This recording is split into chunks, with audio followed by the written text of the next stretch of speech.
திமுகவிற்கு விசுவாசமாக இருக்கும் செல்வ பெருந்தகையை மாநில தலைவர் பதவியில் இருந்து தூக்கி எறிய ராகுல் தயாராகிவிட்டதாக தகவல் வருகிறது.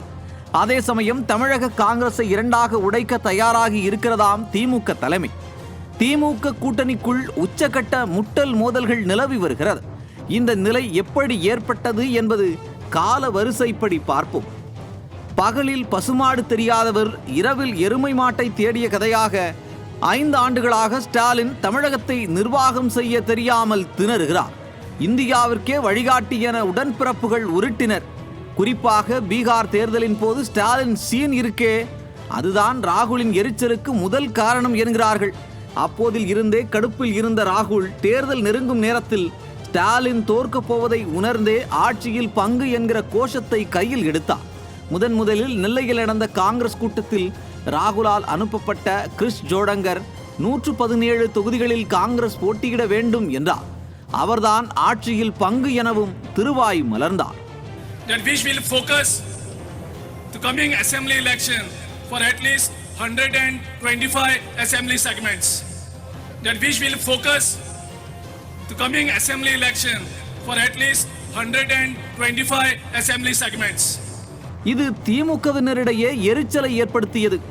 நாங்கள் எதுவாக இருந்தாலும் ராகுலிடம் கேட்போம் என மழுப்பி வந்தனர் திமுக உடன்பிறப்புகள்.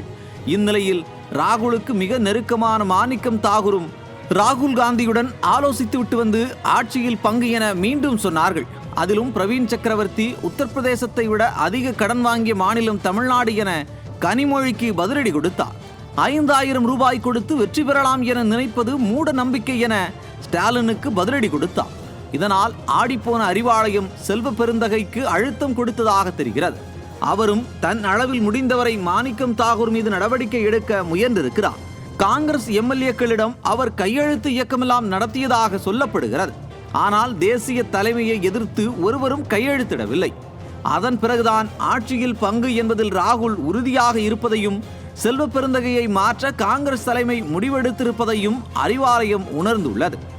இந்நிலையில் தேசிய அளவில் அரசியலில் காணாமல் போன சில அனாதை கட்சிகளை வைத்து இந்தியா கூட்டணிக்கு ஸ்டாலின் தலைமை ஏற்க வேண்டும் என விளம்பரம் செய்ய தூண்டியுள்ளது திமுக. ஆப்பிரிக்காவில் ஸ்டாலினை புகழ்ந்து ஆடுகிறார்கள் என ஒரு கதை சொன்னார்களே, அது போல. ஆனால் அதுவும் ராகுலுக்கு எரிச்சலைத்தான் ஏற்படுத்தியுள்ளது. காங்கிரஸ் போனால் போகட்டும் என முடிவுக்கு வந்த பிறகே யாரும் சீண்டாத தேமுதிகவிற்கு 10 சீட்டுகளும் 1 ராஜ்யசபா சீட்டும் கொடுத்து கூட்டணியில் சேர்த்திருக்கிறதாம் திமுக. கொடுமை என்னவென்றால் கூடவே சுற்றும் திருமாவிற்கு 1 சீட்டு அதிகமாக கொடுக்க யோசிக்கும் ஸ்டாலின் தேமுதிகவிற்கு 10 சீட்டு வாரி கொடுத்தால் என்ன ஆகும்? அது ஒரு பக்கம் இருக்கட்டும். செல்வ பெருந்தகை மாற்றப்பட்டால் உடனே திமுக ஆதரவாளர்களை வைத்து காங்கிரஸை உடைக்க திமுக திட்டமிடுகிறதாம். செல்வ பெருந்தகை, கார்த்திக் சிதம்பரம் என யாரெல்லாம் திமுகவை போற்றி புகழ்ந்து கொண்டாடுகிறார்களோ அவர்களை வைத்து கட்சியை இரண்டாக உடைக்க திமுக தலைமை முடிவெடுத்திருப்பதாக தகவல் வருகிறது. ஆக மொத்தம் அடுத்த வாரத்தில் திமுக கூட்டணியில் பெரிய வெடியே வெடிக்க இருக்கிறது என்கிறார்கள் விவரம் அறிந்தவர்கள்.